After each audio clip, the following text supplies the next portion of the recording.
Today's topic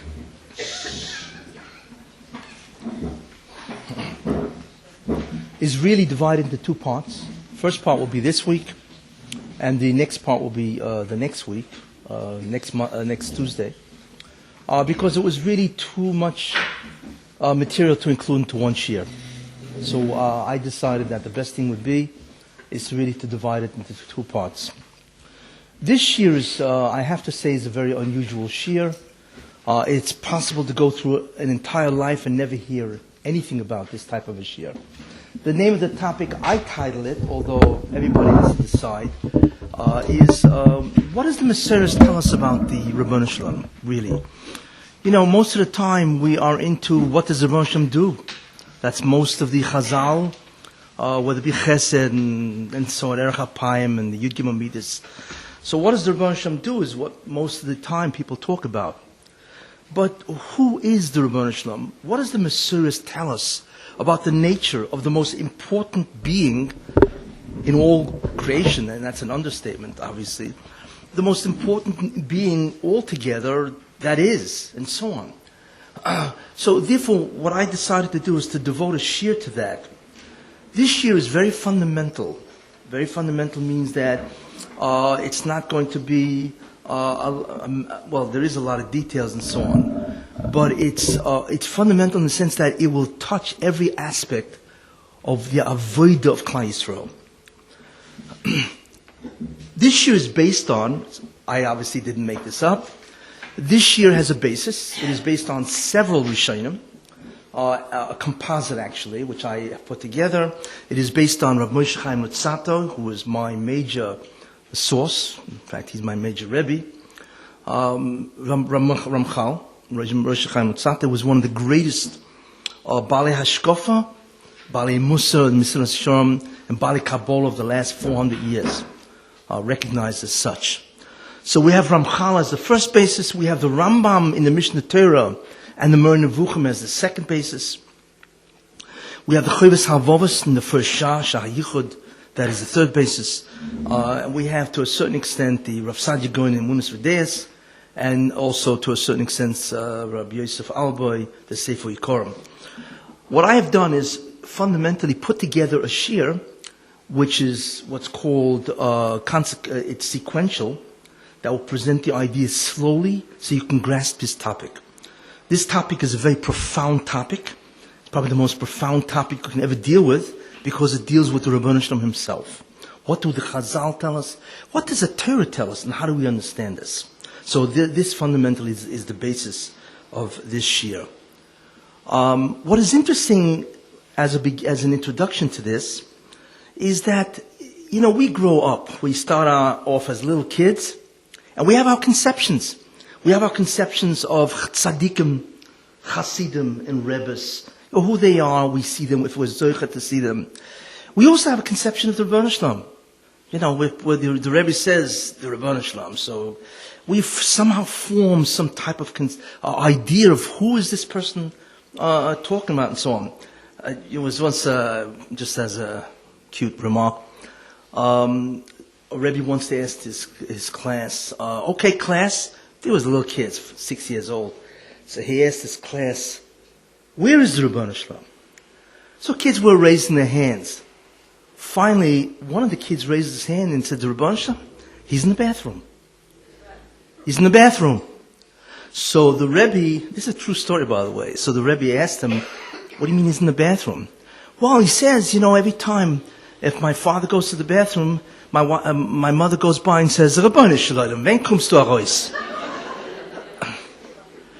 Yeah, it's funny, but what is really funny about that is most of us grow up with this conception of a child. Think about that. We don't have the time. It would be interesting. This is not a class; it's a lecture. But if I asked everybody here, who do you think the Ribono Shel Olam is based on Chazal? What is he? Where is he?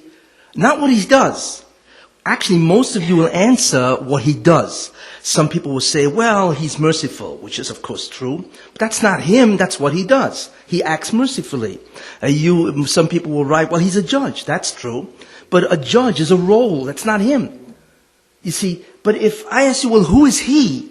independent of his actions, his roles, most people really don't know. They don't have a clue. They just know he's an all-powerful being and so on, that obviously has taken the Jewish people for his major nation and so on. But who is he? Well, this class is here to somehow clarify those ideas of who is he, the Rebbeinu Shem himself. Now, obviously, I have to start out and say immediately, we can never know who he is. But even that, you have to understand, well, why can't we know who he is? That itself needs a hesber. But we certainly can know what he is not. That we can know. What is he not? And most of our understanding of the Rebbeinu Shem will be what he is not. But some of it will be, in a certain sense, why is it that he can't be this? You'll see. It'll all fit in the end. So that's very important. What I want to do is raise everybody's level of their understanding of the Rebbeinu Shem to an adult, sophisticated level of understanding. That's really what my goal is. And I hope to accomplish it. Therefore, I must be very clear. Because if I say something and somebody does not understand it, then you are walking side by side, perhaps, and thinking the wrong thing about the Rebbeinu Shem, and that already could be borderline meanness and so on. So I will be very clear about what I say. Why is it important to know who the Rebbeinu Shem is? We will see. And the most important idea, there are several reasons. You can say, well, what do I have to know? I've gone through my whole life without knowing this, except in a very general sense. Why do I have to know this? So the answer to that, the Ramchal says this, many of the great Gedolim, the Rambam says this, that the Rambam is moina, Lodasis Hashem Lokech. The first mitzvah in the Mishnah Torah is Lodasis Hashem, to know God, to know the Rebbeinu Shem.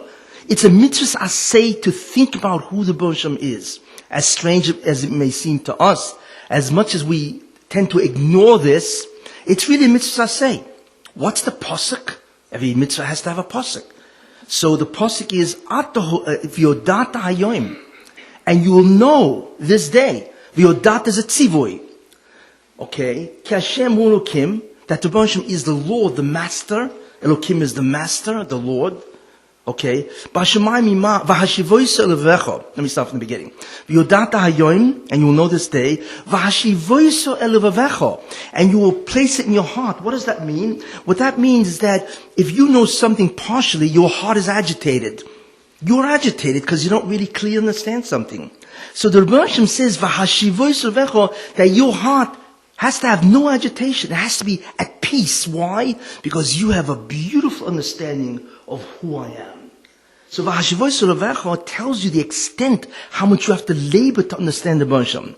What you have to know, that B'Shemayim Mimal, in the heavens above, V'al and below, and the Mitochas and the earth, the land below, whatever, Einoid, there's nothing else.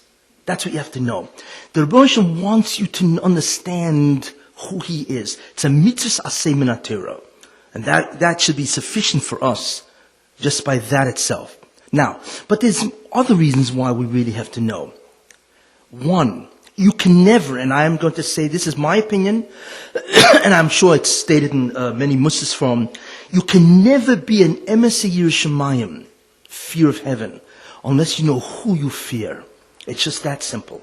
You want to be a fearing, in this case, Jewish woman, you must know who you are fearing. If you have no idea who you're fearing, I guarantee you, you don't fear God. Yeah, you make believe you fear God, you say you fear God, and maybe even try to get into the, into the sort of like emotional place of fearing, but you do not fear God.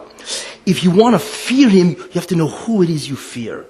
And hopefully after this shir, you will fear God. So we will have accomplished an incredible mitzvah called Liyiras Hashem. How do you love God is different than fearing God. The way you learn to fear God is if you know who He is. The way you love God if you understand the chesed that He does for you. We love those who love us. That's the human tendency. Those who do good to us.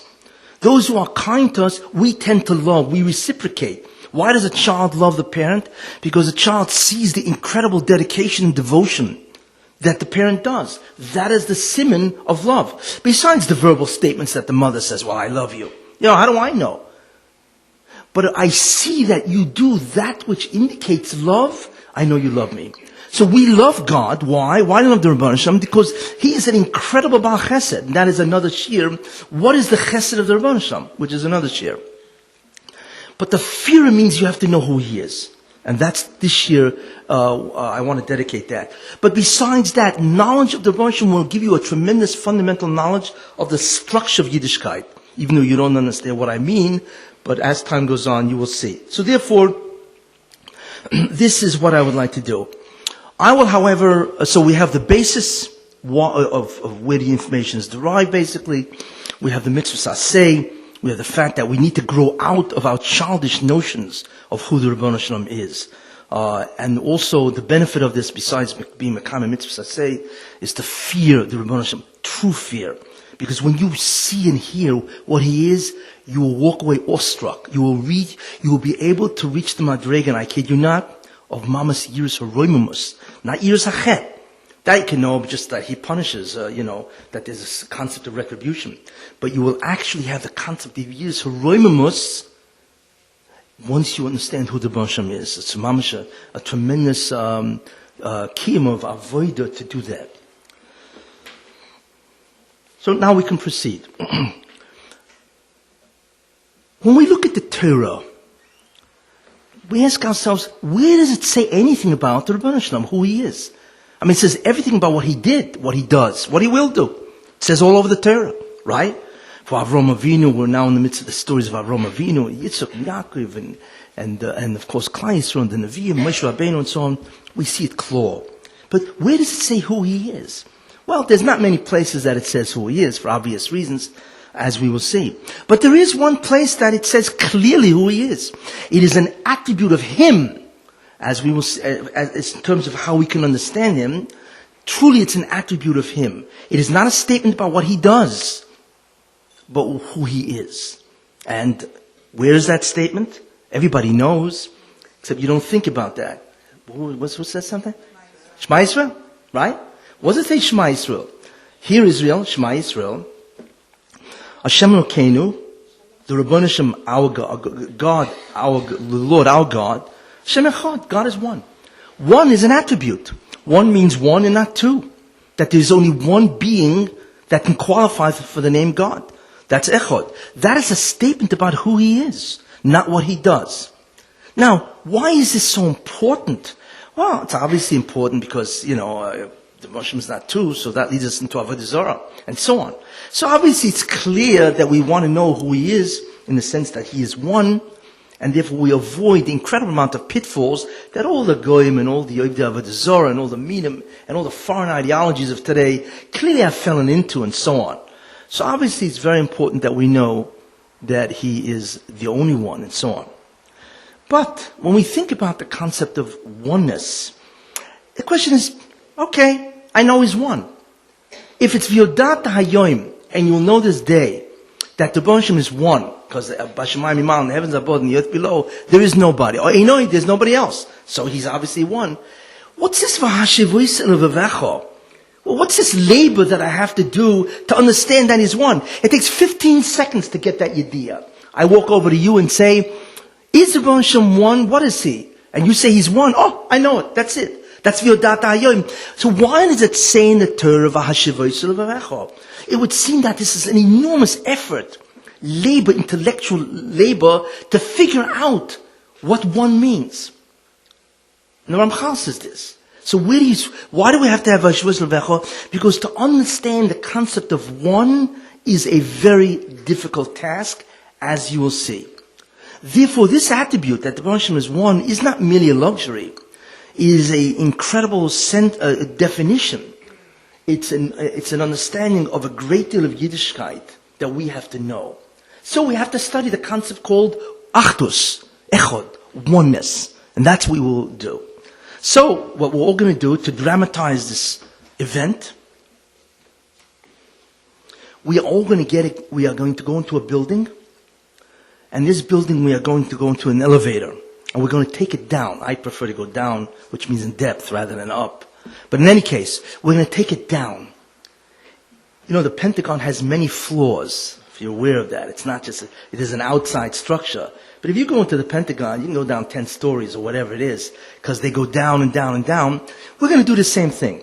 And when the doors open at each sub-level, it's going to open, and we are going to be shocked at what we see. And this is the trip that we are going to take. Until we reach a final level, which I believe there is no understanding beyond that level, and you, by the end of the next part, you will understand, hopefully, what that level really is. And it's a level which is rarefied in the sense of what that level really is, and people understand it, and so on. So, let's all get into the elevator. It's got to be a pretty big elevator.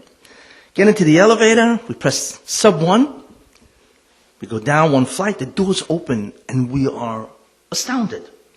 Because we're looking at the Rebbe Shalom, who is now appearing to us at this level. Now, remember what we're doing. We are simply analyzing the concept of Achdus, or oneness. That's all. There's no great magic in this. That's what we're analyzing. And Ramchal in Taktut Tfilis, he has a unique expression when he talks about the Rebbe Shalom's Echad. He calls it Echad, Yochid, and Miyuchad. Now, it all sounds like it means 1, 1, 1, but it doesn't. Each word, Echad, Yochid, and Miyuchad, Echad meaning one, Yochid meaning singular, and Miyuchad meaning unique, and so on, each one conveys a different understanding of Achdus, or the concept of oneness of the Rebbe Shalom. So we are now looking at the first floor, and we are astounded by what we see. What do we see? We understand a fundamental, profound concept of what it means to be one. I was once in France a long time ago, Paris, and I visited a place called Versailles. Versailles is the palace, or the palace actually, of Louis XIV. Let me tell you something as an aside. You have no concept of what Malchus is until you visit Versailles. You know, we talk about a king, most of the kings today are nobodies compared to the true Malchus of what a Melech was.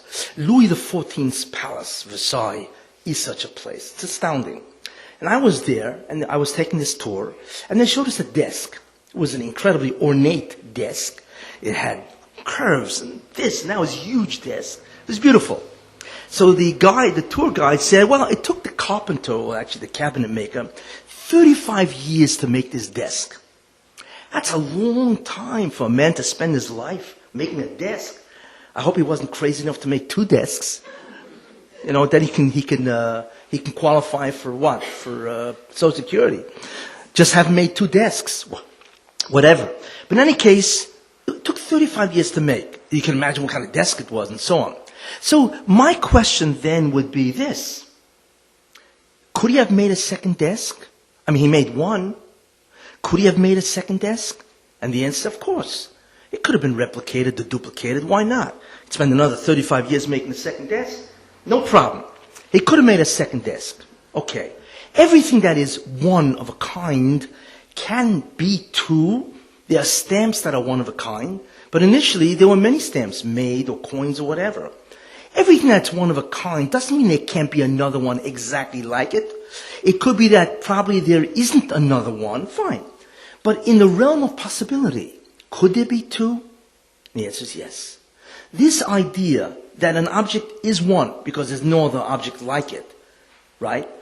The fact that it could be 2, or the fact that it is 1, is called relative oneness. Relatively speaking, it could be another, but there isn't. So this object clearly then is one of a kind. But there's nothing that says there can't be a second desk. That's called relative oneness. If I asked you a question, and it's a very interesting question. We know the Rebbe Shalom is one. That's Klo. Says Shema Yisrael, right? That he is one. But let me ask you an interesting question. Why is the Rebbe Shalom one?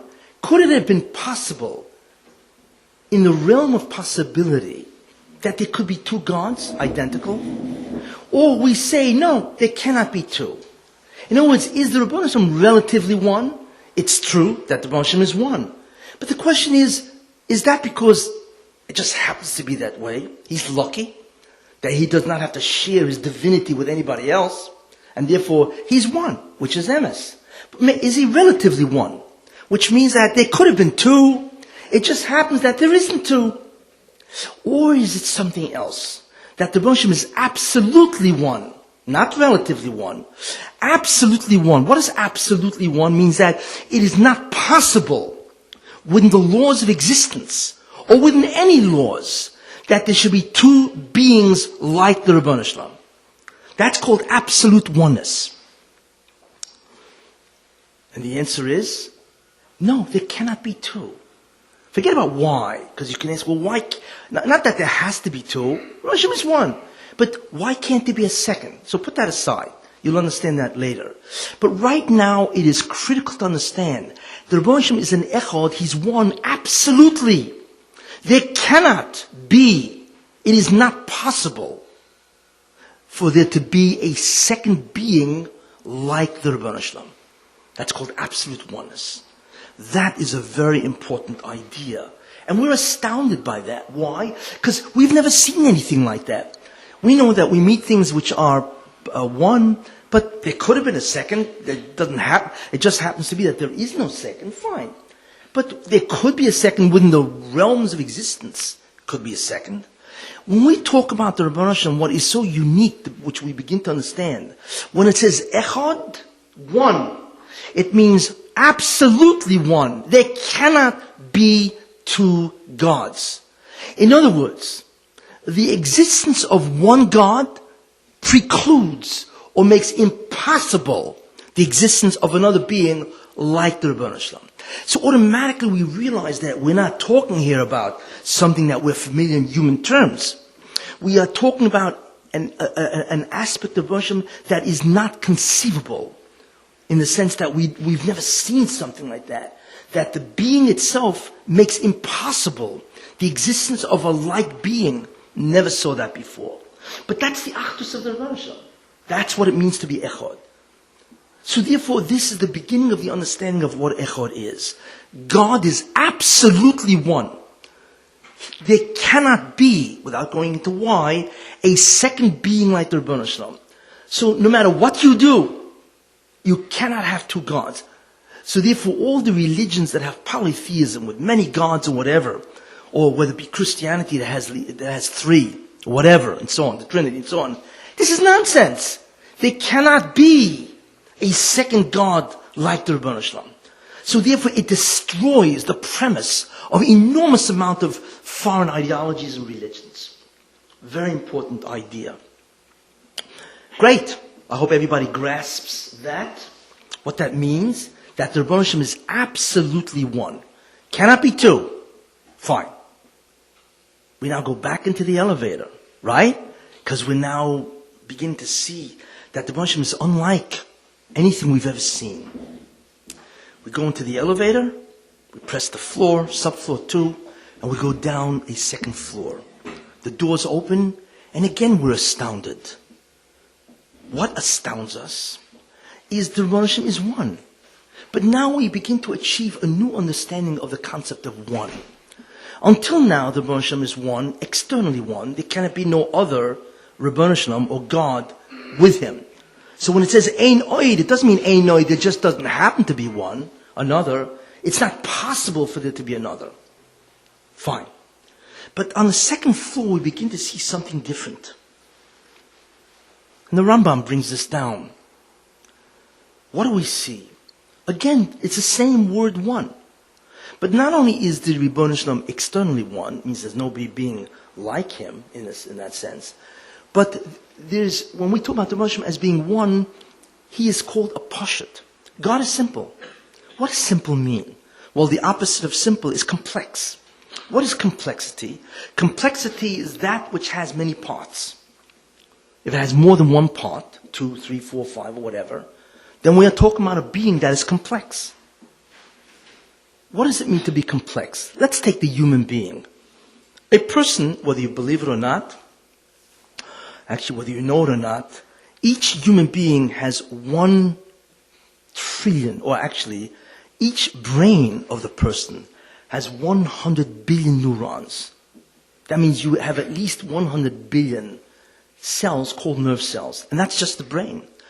The amount of cells, which is the smallest living unit in the human body, or any living thing, biologists estimate that the human body has approximately from 75 to 100 trillion cells. That's right. When you walk around, you are carrying 100 trillion cells. I say cells and not pounds. Very important distinction. You carry out 100 trillion cells. That's a number which is staggering. It's funny. If you give the shir, when I gave the shir in the old days, years ago, 1 trillion was a number that was incredible. Today, the budget of the United States, the deficit is 1.4 trillion. So it's not that far away. We have a better handle of what 1 trillion is. But I want to tell you something. Forget the zeros. You want to know what 1 trillion means? I will tell you. If I take a $1 bill, this is a good understanding of what 1 trillion is. If I take $1 bills and I stack it high, right? $1 bills. Actually, if I stack $100 bills, forget the ones, $100 bills, and I stack $100 bills high, right? How high will that pile be to equal $1 million? Nice sum. Sure, we all wish we had it. $1 million of $100 bills. How high is that stack? And the answer is, it's 40 inches. That's it. 40 inches of $100 bills will give you $1 million. That's right. You could stuff a couple of these things in a suitcase, right? Okay, it's not so bad. Okay, so $100 bills stacked 40 inches will equal $1 million. If I do the same to $100 bills, but instead of $1 million, I want $1 trillion. 1 trillion, not 1 million, $1 trillion. How high will that stack be? I will tell you. 670 miles. 40 inches, 670 miles. That's 1 trillion. Now you begin to understand how much the United States owes. It owes 11 or 12 trillion dollars. That's the debt. The deficit, which means the annual, is 1.4 trillion. Without getting too much into economics. A human being has almost 100 trillion cells. That is a number that is so awesome. Therefore, we are unbelievably complex, right? And then when you look at the cell itself has thousands of parts. So when you get finished with it, it's like 30 zeros of the stuff that we carry around. We are complex beings. When you look at the Ribono Shel Olam, he's an echad. What does an echad mean? An echad means he's only one thing. That's called God. He's simple. The Ribono Shel Olam is only one thing, whatever that is, and that's him. There are no parts. It's astounding. The Ribono Shel Olam has no parts whatsoever, and therefore you cannot cut him. If you could find a knife or something like that. The Ribono Shel Olam is what's called indivisible. He is indivisible. He cannot be separated because he has no parts. Now, we have no idea what that means. We've never seen a being that is a single entity without parts. The smallest entity has billions of parts because even if you go past the cells, then you get into the molecules, and then the molecules get into the atoms and the subatomic particles. There are the numbers are almost infinite in terms of parts. But the Ribono Shel Olam has no parts, which means he can't be cut. He cannot be divided in any way because there's only one thing called the Ribono Shel Olam. This is a Hebrew word called pashut. Pashtus. The Ribono Shel Olam is incredibly pashut. He's simple. Not that he's simple the way, the meaning of simple and so on, but he's simple in terms of his etzem, his being. There are no parts to the Ribono Shel Olam. That's an incredible idea, the concept of pashtus. That there are no parts in the Ribono Shel Olam at all to subdivide. He cannot be subdivided. Again, we have no concept. We have never met a being that is only a singularity, no parts. But this is the second meaning of the word. Echad means singular, no parts. Now, not only is the Ribono Shel Olam no parts at all in terms of who he is, but there's something else about the Ribono Shel Olam which is very interesting. And the Rambam brings us down in Mishnah Torah. We can hear it, but we cannot understand it because, again, we've never seen anything like it. And this is the concept. It goes as follows. Imagine a person knows something. Now, in grammar, if you remember your grammar, in grammar you have the subject a person. Let's say Sarah. Sarah knows an idea. There are three things there. There is Sarah, right? The subject. Knows is the verb, right? Something is the object of the verb, or whatever. But you have the three things. You have Sarah. She knows, she exercises a faculty, and she knows what? The information. So that's three independent things. There is Sarah.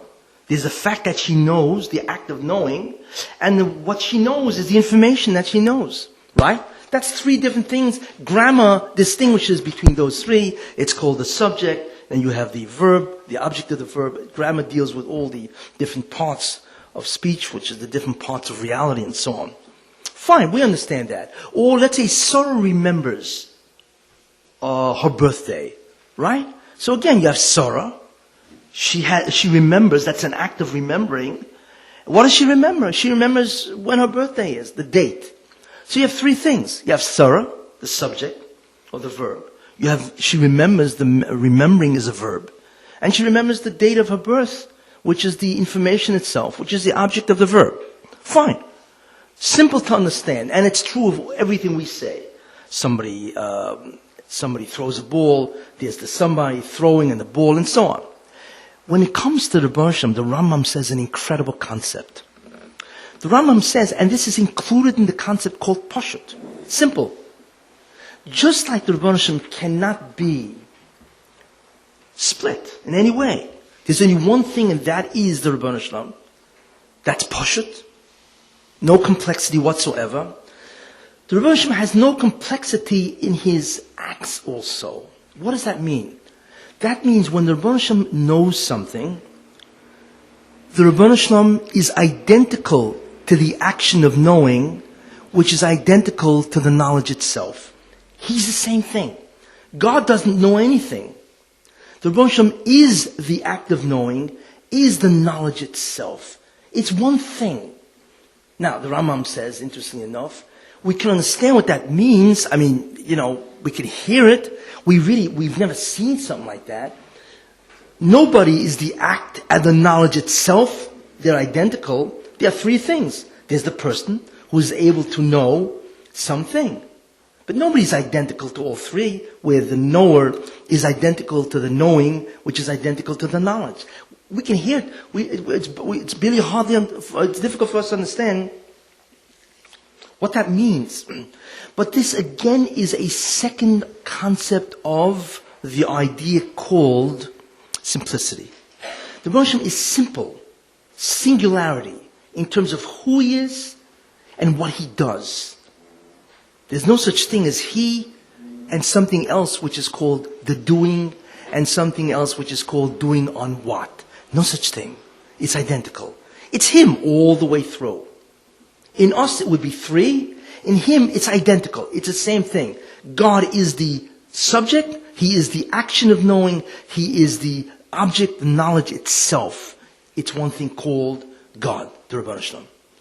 And the Rambam says that we can hear this, we cannot understand what it means. We've never seen this type of a being.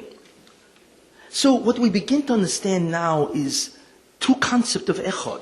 One is the fact that God is absolutely one.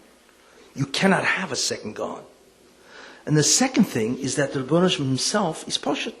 He has no parts. And whatever he does is him. Again, no parts. But not only no parts in terms of himself, he has no parts in terms of what he does. Whatever he does.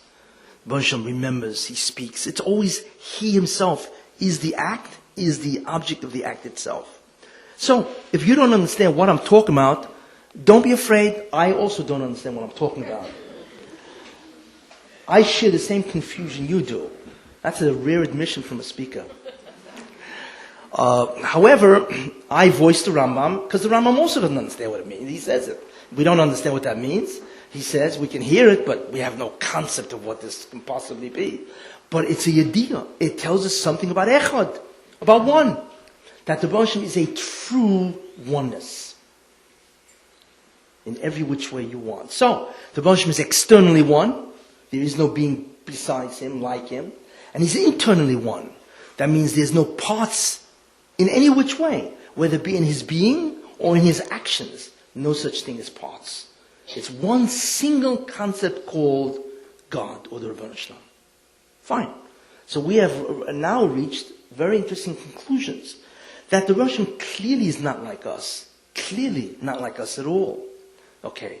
He's a being that we begin to understand that we really cannot fathom what he really is. What we can understand is that he's not like us. We have parts. He has no parts. We can be duplicated. He can't be duplicated. Right? We are always different than what we do and what we know and so on. He is not that. So you notice so far it's a negative concept. It's a negative understanding. He is not us in all these different ways and so on. Very important. So we now have two concepts of the Rebbeinu Shalom. Well, what do we do now? We get in the elevator, correct? We get in the elevator. We now understand Echad means he's absolutely one. That's the sophisticated term. And the second thing is he's a singularity, both in his composition, in his being, and in his faculties, in his actions. We understand that. Okay. But we want more understanding. So therefore we get back into the elevator and we press subfloor 3. Go down one flight, door opens. And if you think we were astounded by the second floor, the third floor hits us like a ton of bricks. Because we move into a different dimension altogether. And this dimension actually will explain many, many different things about the Rebbeinu Shalom, which the Chazal bring. I mean, so certainly the Rambam and the Ramchal, but certainly the Chovos HaLevavos and Rav Saadia Gaon and so on. There are many properties, attributes of the Rebbeinu Shalom. Let me list a couple of these properties. First of all, the Rebbeinu Shalom is what's called omnipotent. Omnipotent, omnipotent means, omni means all, potent means powerful. The Rebbeinu Shalom is all powerful. That means he can do whatever he wants.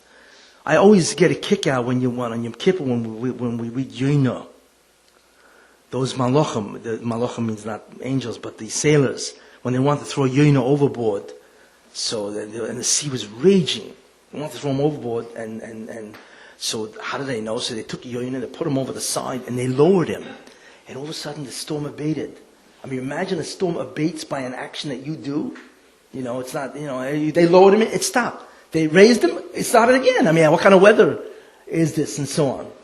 But this is what they did. So finally they realized that, we're not talking here about a being, this being controls the weather, which basically means he can control everything, and so on.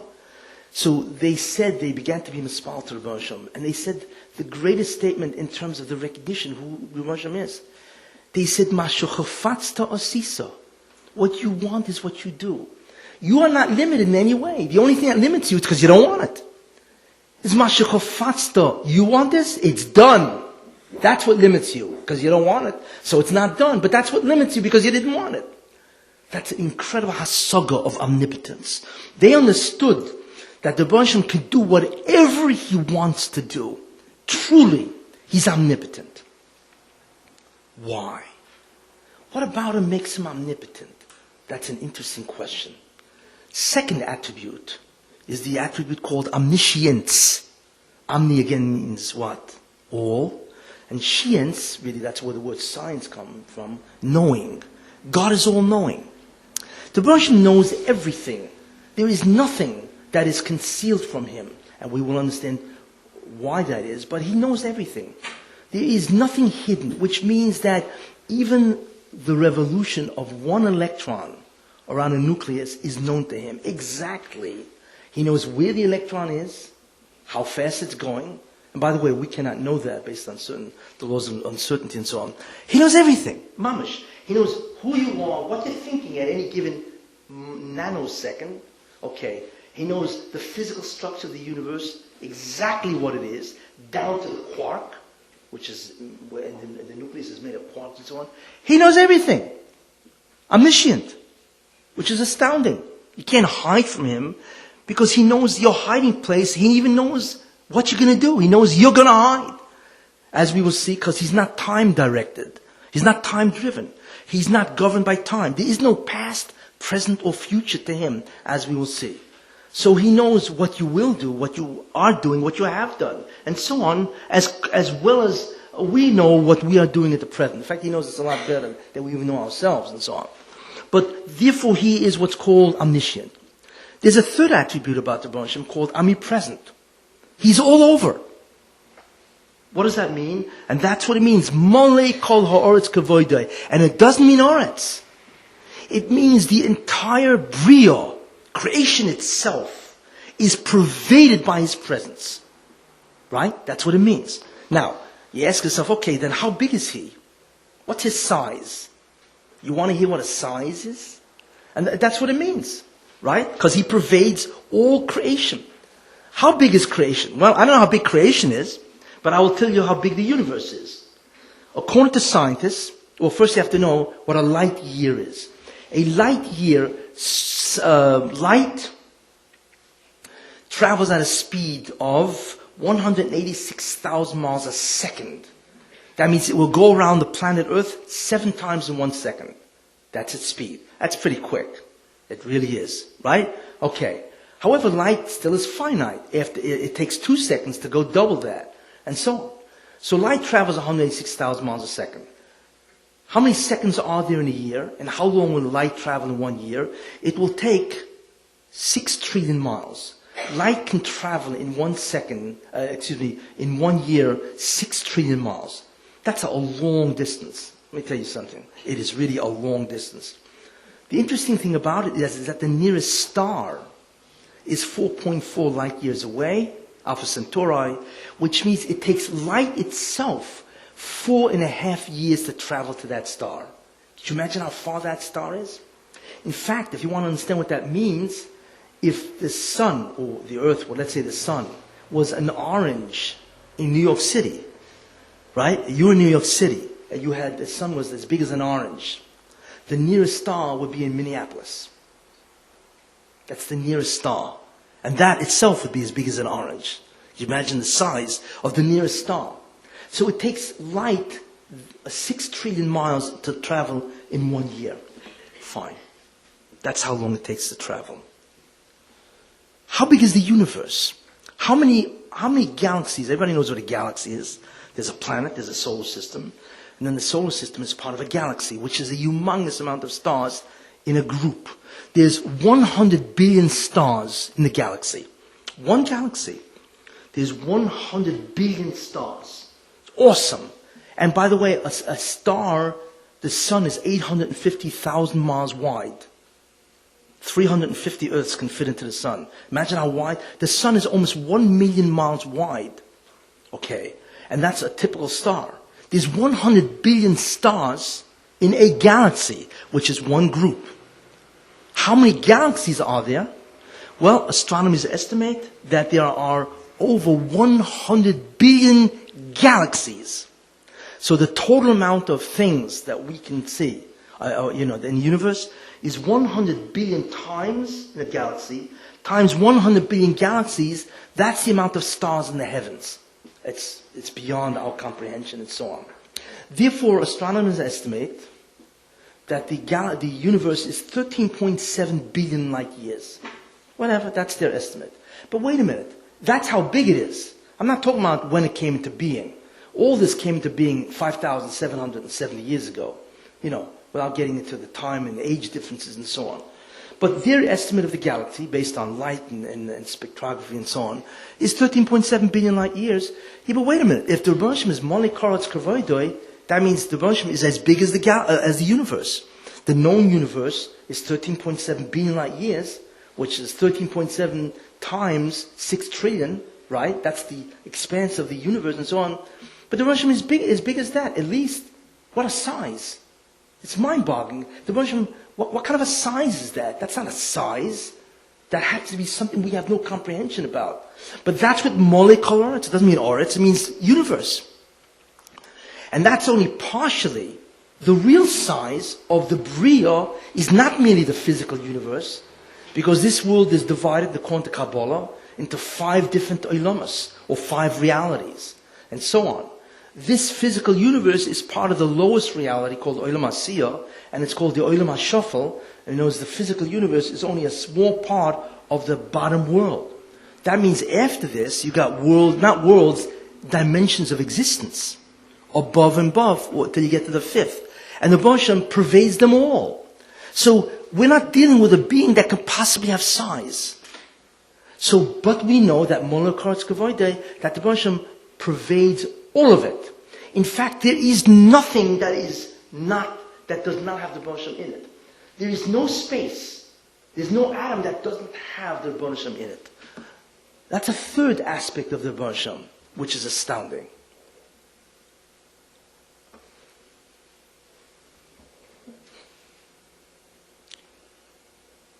I'm overdrawn.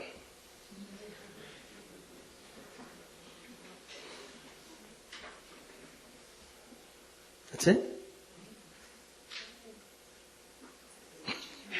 It's terrible. I'm always putting you on the spot,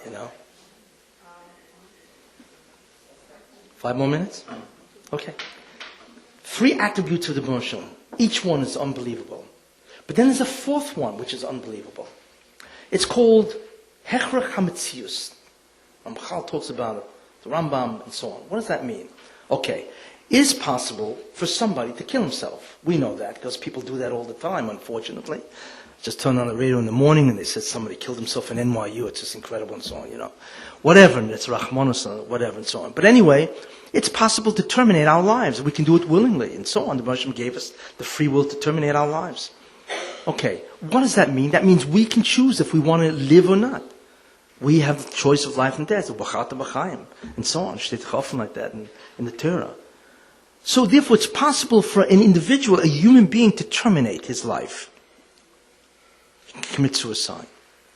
Which is interesting. Animals do not have that choice. An animal cannot willingly commit suicide. The only ones that can do this is this little rodent called the lemmings, whatever, which is famous. But anything else cannot commit suicide. Because they do not have the Bechir. Baruch Hashem does not allow an animal to commit suicide. Which is interesting. I don't get into that. But anyway, fine. So the interesting question is, can the Rebbeinu Shem terminate himself? Interesting question. Can he say one day, I'm tired of the world. I'm getting sick and tired of this. I want to jump off the roof. Not that there's a roof that he can jump off.